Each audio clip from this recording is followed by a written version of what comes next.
ඉබෝවන් රිසිරස් YouTube නාලිකාවට ඔබ සියලු දෙනාම ඉතාමත් සාදරයෙන් අදත් පිළිගන්නවා.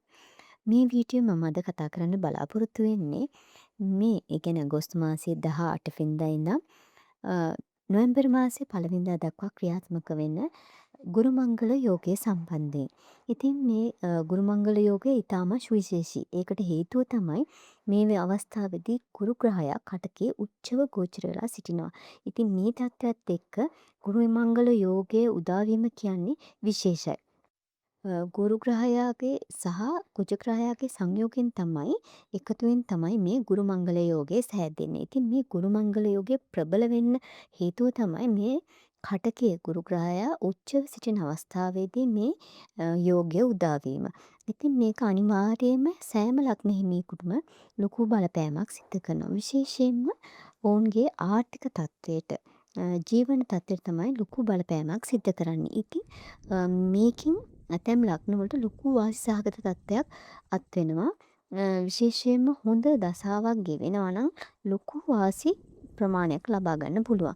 ඉතින් ලොකු වැඩකට අත ගන්න හිතාගෙන ඉන්නවා නම් කවුරු හරි ලග්න හිමියෙක් ඒ අයට මේක ගොඩාක් ප්‍රයෝජනවත් වෙයි.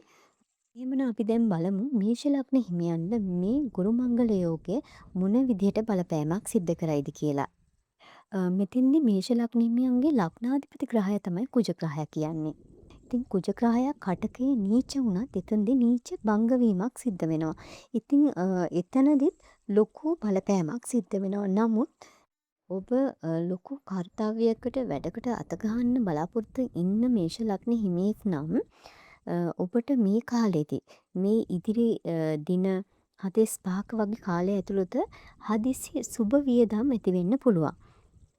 ඒ වගේම ඔබගේ ආර්ථික කටයුතු වල ඔබ හිතපු නැති විදියට අනපේක්ෂිත සිදුවීම් සිද්ධ වෙන්න පුළුවන්. දැන් ඔබට කිවෙන්නේ සුබ දසාවක්ද එහෙම නැත්නම් තරමක බලපෑමක් සිද්ධ කරන අසුබ දසාවක්ද කියන එක සම්බන්ධයෙන් ඔබට යම්කිසි අවබෝධයක් ලබා ගන්න මම මේ දේ කියන්නම්. ඔබට පසුගිය මාස 6ක වගේ කාලයේදී ඔබට ඔබගේ කටයුතු කරන හැමදේම කඩාකප්පල් වෙලා යනවා නම් කරන සෑම උත්සාහයක්ම අසාර්ථක වෙනවා නම් ඔබට මේ වෙන විට ගෙවෙන්නේ යම් තාක් දුරකට බලපෑම් කරන අසුබ දසාවක්. එහෙම නැත්නම් පසුගිය මාස 6ක කාලයේදී ඔබට කරන කියන කටයුතු සාර්ථක වෙනවා නම් සමහරකට අසාර්ථක වුණත් අවසාන ඔබගේ උත්සාහයේදී ඒ දේවල් සාර්ථක කරගන්න හැකියාව ලැබෙනවා නම් ඔබට තරමක් සුබදායක හොඳ දසාවක් ගෙවනවා කියන එක කියන්න පුළුවන්. ඒක ඔබටම තේරුම් ගන්න පුළුවන්. ඔබට හොඳ සුබ දසාවක් ගෙවනවා නම් ඔබ මේ කාලෙදී බිය වෙන්න ඕන නැහැ.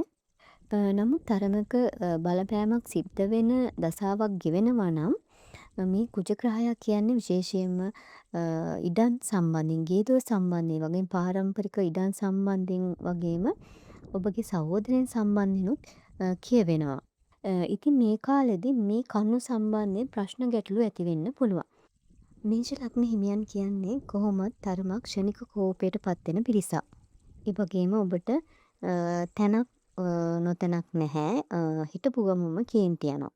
ඒ කියන්නේ ඒ අවස්ථාවලදී ඔබටම ඔබව පාලනය කරගන්න බැරිව ඔබ මොනවද කතා කරන්න කියලාවත් පාලනය කරගන්න බැරුව ඔබ එක විදිහට අදහස් දක්වන්න ඉඩ තියෙනවා. ඒකෙන් අනික් පාර්ශ්වය ඔබත් සමග අමනාප වෙන්නත් ඉඩ තියෙනවා. ඉතින් මෙවැනි දෙයක් සිද්ධ වෙන්න පුළුවන් අසුබ දසාවක්, දුර්වල දසාවක් ගත වෙන අයට විතරයි. ඒ හැර හොඳ සුබ දසාවක් ගත වෙනවා නම් ඒ අයට පරම්පරාවේ දේපළවල, ඉඩම්වල, වත්කම්වල තිබුණු ගැටලු නිරාකරණය වෙන්න බොහෝ ඉඩකඩ තියෙනවා. සමහරක් විට ඒ ඉඩමක් දේපලක් වෙනුවෙන් ලොකු වියදමක් දරන්නත් ඉඩකඩ තියෙනවා. ඒක ඇත්තටම සුබදායක වියදමක් බවට පත් වෙනවා. මොකද ඒකෙන් ඔබටමයි වාසියක් අත් වෙන්නේ. නමුත් ඒත් සමගම නරක දසාවක් ගත වෙනවා නම් ඇතැම් විට ඔබ පොදු කරුණු වලට එහෙම නැත්නම් සමාජ සේවා කටයුතු වලට වගේ දේවල් වලට සල්ලි දීලා රැවටෙන්න ඉඩකඩ තියෙනවා. ඉතින් එහෙමනම් ඔබ මේ අවස්ථාවේදී මොන හරි සමාජ සත්ක්‍රියාවකට මුදල් යොදවන්න අපේක්ෂා කරනවා නම් හොඳට චුට්ටක් හොයලා බලන්න. මේ ඇත්තටම අපි ඔබ මුදල් යොදවන්නේ ඇත්තටම පුණ්‍ය කර්මයකට නැත්නම් හොඳ සමාජ කටයුත්තකටද කියන එක සම්බන්ධයෙන්. ඊටම සුබ දසාවක් ගත වෙනවා නම් ඇත්තට මේ පුණ්‍ය කටයුත්ත ඔබගේම මූලිකත්වයෙන් ඔබ කරයි. එහෙම නැති වුණොත් ඔබ කාට හරි දීලා සල්ලි දීලා රැවටෙන්න පුළුවන්.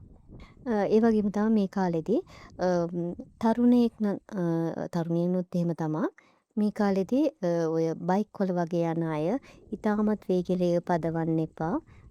සැලකිලිමත්ව නීති රීති වලට අනුකූලව රිය පදවන්න. ඒ ගැනත් පොඩි සැලකිල්ලක් දක්වන්න කියලා මම ඉල්ලන්න කැමතියි. එම දුර්වල ග්‍රහ දශාවක් ගෙවන අයට සහෝදර සහෝදරියන් සමඟ ප්‍රශ්න අමනාපකම් ගැටලු රණ්ඩු සරුවල් ඇති වෙන්නත් ඉඩකඩ තියෙනවා.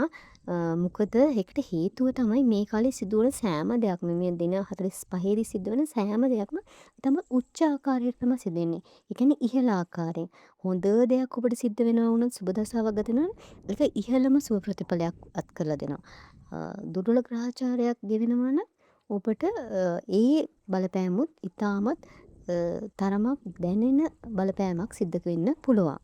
ඒ වගේම හොඳ දශාවක් ගත වෙනවා නම් අනිවාර්යයෙන්ම ඔබට සිතේ ඒ කියන්නේ ඔබගේ තත්ත්වය අනුව හොඳ මිල අධික සුඛෝභෝගී වාහන මිලදී ගන්න. ඒ වගේම හොඳ වටිනාකමක් තියෙන ඉඩකඩම් වත්කම් මිලදී ගන්නත් මේ කාලෙදී අවස්ථාව ලැබෙනවා. ඒ කියන්නේ ඔබ ඒ වගේම ඔබගේ නිවසේ අලංකාරය වෙන්න පුළුවන්. ඔබගේ තෘප්තිය සඳහා වෙන්න පුළුවන්.